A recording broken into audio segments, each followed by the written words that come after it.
Fourth key strategy, curriculum. Medium-term implementation 2018 to 2022. Number 1. Workshop on environmental education. It is given that any form of curriculum development and integration is a lengthy process. Therefore, in order to avoid students from being deprived or delayed of additional value and quality to their education, and to ensure equality of knowledge on environmental education and sustainable development guided by the SDGs could be disseminated via organized workshops, weekends, summer programs, school holidays, camps.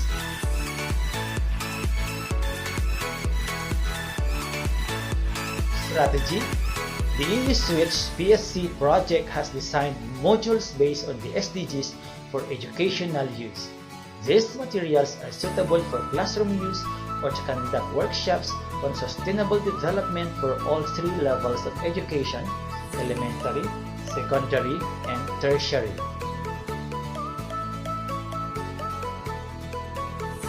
Number 2. Master curricula to support sustainable development and socio-cultural values developed for elementary, high school, and tertiary education. Given that the NSS-EFS is recognized as a non-formal form of education, it is also important to support this initiative with formal education to enhance students' knowledge and skills. Formal education will provide a platform for students to obtain and share knowledge, views, and opinions in a classroom setting.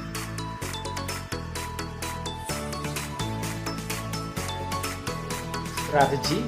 The master curricula is designed for every level of education with clear objectives, content, skills, output, and outcomes based on the SDGs. This master curricula could be based on an incremental design. It could be delivered as a standalone subject, integrated into existing subjects or used to enhance higher order thinking skills or hacks.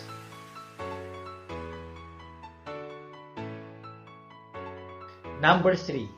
Environmental education guided by SDGs integrated into STEM education. The syllabus for Year 7 and 8 are currently being designed and revised in the Philippines. This is a good entry point to integrate EE into the syllabus. This initiative should be urgently addressed.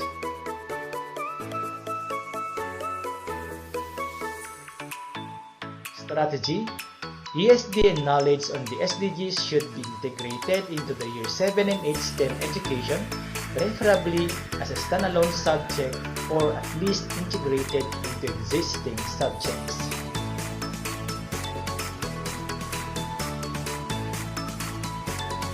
Long-term implementation 2023 to 2030 under curriculum.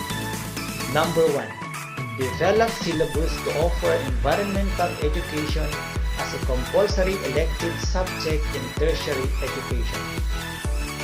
Knowledge on sustainable development should not be made exclusive to only certain majors and students in the hard sciences such as engineering, architecture, or agriculture. Every student, irrespective of their major or course, should be educated on environmental education and the current SDGs.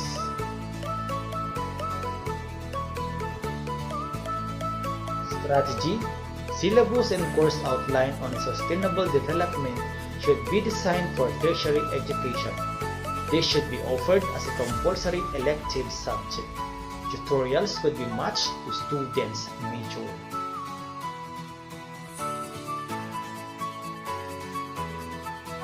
Foresight Implementation 2031 to 2040 under curriculum. Number 1. Update of curriculum to integrate new development plans. Post-2030 new national and global sustainable development plans and goals will be introduced and sustainable education syllabus should be updated accordingly.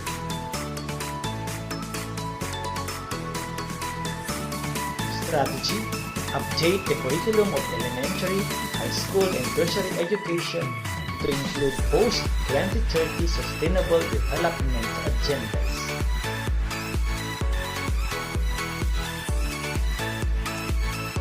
Fifth key strategy, teaching and learning materials.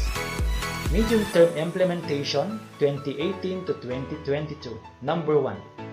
Develop teaching module on environmental education and socio-cultural values. Findings demonstrate that teachers are unsure on how to teach or impart knowledge on sustainable development. Most of them feel that it is not their immediate responsibility as they are language teachers, math teachers, or art teachers. Some feel that it should be the science teachers or civic teachers that teach on sustainable development.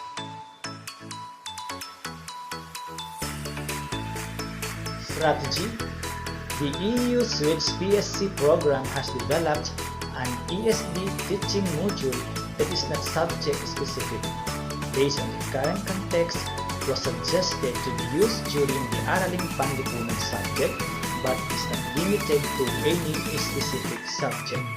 Teachers could use this module and adapt it to their own classrooms and subjects. It is highly suitable for developing higher order thinking skills for HATS and 21st century skills.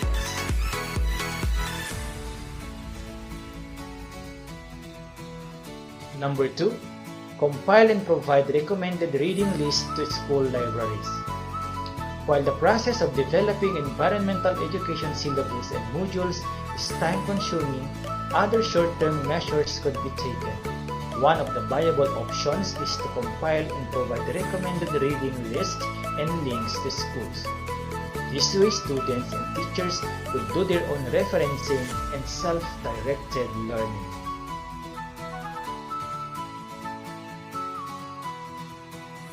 Strategy. Experts, tertiary academics, and government agencies in the relevant fields could identify reading materials and suitable link for the different levels of education. This list should be disseminated to schools around the country for the consumption of students and teachers.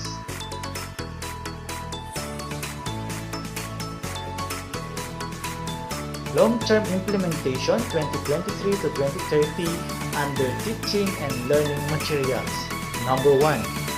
Develop teaching module and teacher guidebook on sustainable development based on SDGs and integrate identified socio-cultural values.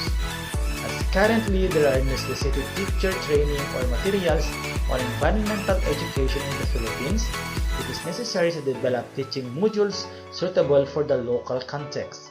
The teaching modules on environmental education should be guided by the SDGs and socio-cultural values such as bayanihan, pagtitipid, and malasakit.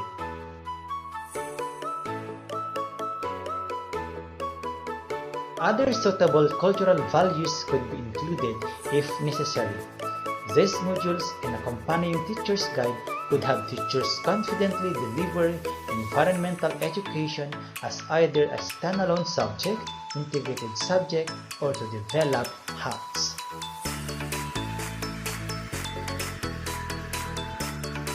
Environmental education, specifically knowledge on the SDGs, could be technical in nature. Therefore, it is important to develop an e-repository and physical repository of national and international materials and tools as reference for teaching and learning.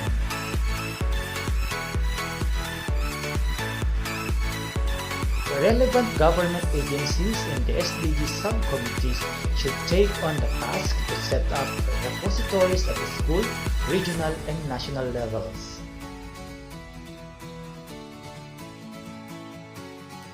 Strategy. Develop teaching guidebooks to support ESD teachers to teach in the classroom.